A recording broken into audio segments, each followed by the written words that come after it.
So Andy, here we are now today with the Pink Floyd mixer, or a recreation of the Pink Floyd mixer, which you made on the instructions of Peter Watts in sometime in, let's say, over half a century ago. Yes. That's the well, as far as we can work it out, its first use, or looking at the pictures, was October 71 at Pompeii. Indeed, yeah. So when do you think you would have designed and built this? During 1971? Yeah, I think, it would, because it was made up of standard modules we were using, and because, to be honest, the Allen Heath company had only started in '69, it had to be within a year of producing it, and it was quite an accomplishment for a company that only had, I think, we were only 3 or 4 of us working there together at the time. That was, it was built in a short period of time, and obviously constantly being chased by the band to get the equipment made. Yeah. So we know that it obviously, from what I can see of pictures of Pink Floyd gigs, the first usage does seem to be these pictures in Pompeii. Yep. And then obviously over a period of time running through to where they probably changed over from Allen and Heath to Midas in about 76, 77, by which point you'd left Allen and Heath anyway, hadn't you, I think? Yep. So but during that time, it obviously had various modifications, as we can see from the pictures, like the Penny and Giles faders making the desk slightly longer, and extra meters coming in, etc., and variations on the layout of the quad pan pots as well, because on one of the pictures there, they're all in a line, and then on other pictures they're in a square of 4. So I think that's pretty much as it left the factory in the first place. Yeah. There was always an issue with Peter Watts as to the appearance of the mixer. So I think it started out with the standard grey knobs that we used to have on the channels at the time. Yeah. And he very quickly changed them over for these slightly more glossy silver knobs. But other than that, I think... And then later, when he wanted to add more colour, he changed to some of the pictures. He's got about 3 rows of CFAM on that one there. Everything was different. Well, I think he was very keen on colour, as you can tell from the bright illuminated display. So we'll just add in, of course, that as we've discussed off film, and we're now discussing it on film. Yeah. So Peter Watts, as most people did in the late 60s, enjoyed the psychedelic experience. Totally. So the extension of his psychedelic experience, and of course Pink Floyd having the trippy colour wheel lights at the gigs and everything. So the natural extension of that when building a mixer is to have a lot of coloured push buttons. Absolutely. And you told me the story of you can relate it about the drawing that he brought you. Yes, once we had basically worked out what the functionality was going to be, and that we'd have various routing options on it, I think he came back slightly dizzy one morning with this drawing, which he'd used probably every single possible fluorescent marker available at that time, and said, I want these colours to light up as bright as possible. Yeah. And being the kind engineer that I was, obliged. Yeah. Henceforth, this bright example of 1970s mixers. So if we take a step back from this desk and we go back to your roots and we look at, is that basically about the second mixer? Well, I think we've got the other channels here. The black one. Yeah. So this is actually one of the original modules from this mixer. Yeah. Which was the foundation of Allen and Heath. Yeah. And it was these modules that we made. There was a mixer that we made to do Clockwork Orange with. There was one for Morris Gibb. There was some theatrical projections. The Who mixer was it? Alan Price, yeah. The Who had a mixer based on these modules. So these were the first Alan Heath modules. Got the Who the picture here, have yeah, this. In fact, so my story goes that it was. That's the Who picture. It was the Alan Price, a chap called Ian Leake out of Alan Price, who then introduced me to Bob Pridden, who specified that mixer, which is quadraphonic.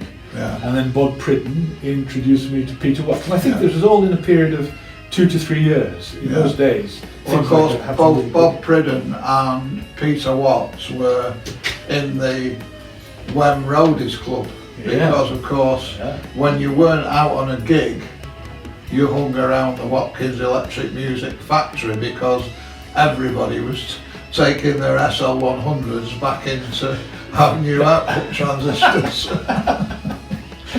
Absolutely, yeah. And Nick Mason tells a story, because Charlie was very good at always changing drivers for the top bands like the Who, and so he always carried a stock of Celestion and Goodman's drivers, and roadies would go in and say, "Oh Charlie, we need a couple of spare Goodmans or a couple of spare 12-inch Goodmans, a couple of spare 12-inch Celestions for the columns," and Charlie would give them out to these bands. And one day, there's a story in Nick Mason's book on Pink Floyd where he talks about they had to get rid of one of the roadies because he was going to Charlie Watkins and getting 10, 12-inch drivers and then going up to Edgware Road and selling them. Yeah, I can imagine that. Yeah, there were a lot of side hustles, I think, in those days. 50 years later, it's difficult to work out what these push buttons did, because for some reason Peter Watts never wanted them calibrated or have anything written on them. So I'm guessing that these three were probably, because these channels never had more than a single output for echo or foldback, these three probably were 3 foldbacks. These may have been 2 echoes, some subgroups. And then when we look at these pictures over here of the mixer in use, you can see that in the red line, typically only one of the reds is pressed in any one row. Remember, these are up, so if I turn these down like this, so we'll just talk about the quad bumpers. And over here, just looking at this picture over here, where you can see that in each row of reds, only one is pressed down, then what I'm presuming is that these buttons would route any one channel, which might be an effects tape coming in, through to one of the quad pan pots, which are over here. So that if you wanted, some flying aeroplane, rather than going into the main stereo, which would possibly be these switches here, you'd route it off here and it would go on the quad pan pot. And then here you'd have the levels going into the quadraphonic system. That's why you can also see in this picture over here, extra meters were added in this section. This mixer actually changed what it did over a period of 4 years while the Floyd were using it. And this was a really early attempt at making a 4-gang fader. So in terms of at what point did the mini mix come into existence and the best about the cigar box? Well, yeah, I mean, having made this mixer, I remember there was a guy called Bob Woolford. What were the earliest radio mics called? Do you remember? Well, Reslow did some. Yeah, there was a pre-Reslow. Audio something or other. They were in London anyway. And Bob worked for them, and he said, "I bet you couldn't get one of those mixers into a cigar box." Right. And at my tender age of 20 or whatever it was, I just thought that's quite an interesting challenge. So the mini mixer came about. So the idea was, originally this was based on an Eve type module where you had a panel, you had printed circuit boards, you had wiring. Yeah. The idea was, and this is why we were able to make less expensive modular mixers, because the construction methods here were cheapened somewhat. It was a flat panel, different kind of wiring, different connectors. To get mixers even more affordable, make them more affordable, the next job would be to mount the pots directly onto the board, maybe get rid of connectors at the back, and just flatten the whole thing. So eventually the mini mixer ended up as a single board. It was a single double-sided board with all the connectors, all the parts mounted on one piece of printed circuit board that was 9 inches square. Well, and in actual fact, is it right that the knobs are the only thing that's holding the board onto the panel? There are four pillars that hold the board on. Yeah. The knobs are fixed directly to the control pots, which are actually presets for the back of TVs. But we did make them for just a few pounds each. We just need to have this in the shop, don't we? So I didn't realise it was loose. Yeah. Hold on, I'll the wire over there. Yeah. So there we go. Yeah. So there's the mini mix With an extension at the top. with extension, yeah. Yeah, which had... Which we think is a factory extension. we think so because the boxes... Of the safe construction. Yeah, that's great. Okay, so we'll put that back over there. So whilst we're doing the potted history of Andy Bereza design achievements, are we going to do shall we tell us a story of why you left Allen and Heath? Yeah, there was a big argument at Allen Heath, which amounted to a difference in, first of all, who were Allen Heath? Allen Heath are a couple of engineers who had an engineering company in the 60s. The company went bankrupt, but it was a tax haven for somebody. Yeah. I was introduced to a man called Joe Batiste, by his son, who was working in the theatre, who was a partner of somebody I'd built a mixer for. So there was an interesting link in there. I was pulled into Allen and Heath and told, I'll look after the finances and I will finance you to build mixers. And so I was driven to build mixers, but not to run a business when I was in my late teens and early 20s. And by the time I realised that there was a very big market for these products and they needed to be made on a mass scale and at very competitive prices, there was a big argument in terms of how these were costed and how these were being put out to the market. In that time, the things that I had been doing, like the mini mixer and these bigger mixers, and the way that I had worked out how to cut down construction costs, had been spotted by the people who had started TIAC Tascam. Yeah. So I kind of gently got poached away, and I had the opportunities of either battling uphill in a company that I didn't own, or engaging with a very interesting opportunity with the Tascam Corporation, because my first love was recording mixers and recording equipment rather than stage equipment.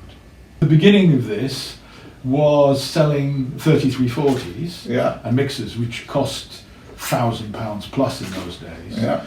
And I kept saying, we've got to get the costs down. And they said, you can't get the costs down, it costs too much. I said, well, why can't we do this on cassette? And they said, well, there's a patent on a cassette. First of all, it's 4 tracks, there isn't a head. Well, can we make a head? Possibly, so I fought that with the Japanese. And then the next level of this was, we can't get over the patent. So we went and fought Philips. And eventually Philips allowed us to put 4 tracks in line on cassette. So basically this then was possible to build a 4-track recorder and a flat mixer all in one case for just a few £100s. So I think this really revolutionised the way that musicians got to record. Killed a lot of studios. Well, and started quite a lot. Yeah. I mean, there were quite a few major tracks made on this. I know that. Well, the Phil Collins album was done on that Yeah, and one. I think Springsteen did quite a few things on there as well. So it was a breakthrough. Yeah, My thought always was it was this whole revolution started out with Sgt. Pepper. There yeah, was 4 tracks, and once you had a 4-track recorder with overdubbing and mixing, musicians, because it was overdubbing, because it was the process of listening to what you've done, yeah, playing it back, adding a track to it, a musician couldn't do that at home. Sound on sound wasn't good enough. yeah. People didn't have stereo tape recorders; it was too expensive. And actually, because you were listening, I used to do it with an Allen and Heath with 2 extra yeah, I know. mixing channels and 2 Revox You could. Well, B77s. you obviously had enough money. And piggyback. Yeah, And obviously. backwards and forwards and bring the next track in, and then, but as you increase, as you change from machine to machine, Yeah. your noise built up, and of course you couldn't go back and just lift one thing, No, which it you was could with gone. them. It was Yeah. overdone. So my dream was always how to bring this down in price, and this managed to happen. And there was again a very similar kind of fallout that happened between myself and Tascam a few years after I'd invented the Porter Studio, and I was actually fired for making too much money. And very soon afterwards, the entire team that started off Tascam left, and they started a new company called Fostex. And I was pulled into that, and managed to do the same trick again. Managed to take the And what was it? What was that? Recording- What was the X? well, yeah. I'm just trying to get words out. So I thought up the word Porter Studio. Yeah, And then when we got to Fostex, we couldn't use the word Porter Studio because it's a TIAC name. yeah, So I came up with the word multi-tracker. So we had Yeah. multi-trackers and they had Porter Studios. yeah, So at the beginning they had a very similar thing, which was Yeah. a 250. But then I said, we've got to make this even cheaper. We've got to get this down to £200, not £500. Then they said, that's impossible. And we ended up making the X15, the battery one. which was the studio in the palm of your hand, Yeah. the size of a cassette player, but it was a complete 4-track studio.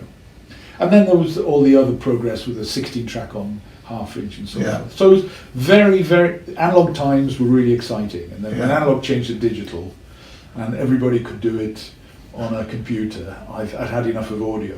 Yeah. Well, my theory is that when it all turned to digital, the world turned to shit in terms of sound.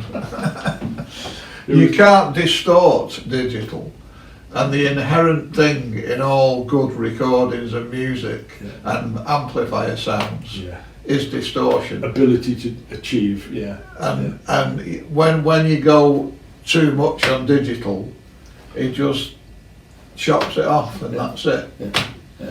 You know, the idea of analog recording was some of the most highly rated studio tape machines that were the ones that you could just drive that extra little bit harder. And you know, we were talking yesterday as well about VU meters, weren't we? Yeah. And how one sets off at the beginning of the night and everything's just sort of perfect. And This is then, a really contentious issue. I mean, I remember with Bob Pridden at the very beginning, when we built the Who mixer, and everybody was using Audio Masters, and I would watch him, and he would do his basic mix, but by the time that it came to the concert, the meter would actually just be permanently slammed into the red, yeah, which is of course is anathema in terms of recording studios, because the whole idea is to keep the VU meter at 0 yeah, and provide enough headroom for the occasional transient not distorting. yeah, And that's what I was brought up on in building recording equipment. So I think in the end, he just said, it distorts when I do this. Well, yes, it does distort. So what did we do? We increased the meter sensitivity, so it's hitting the red when you're about -20, so you could slam it into the end and still get undistorted sound. Very, very different thinking. Very different thinking.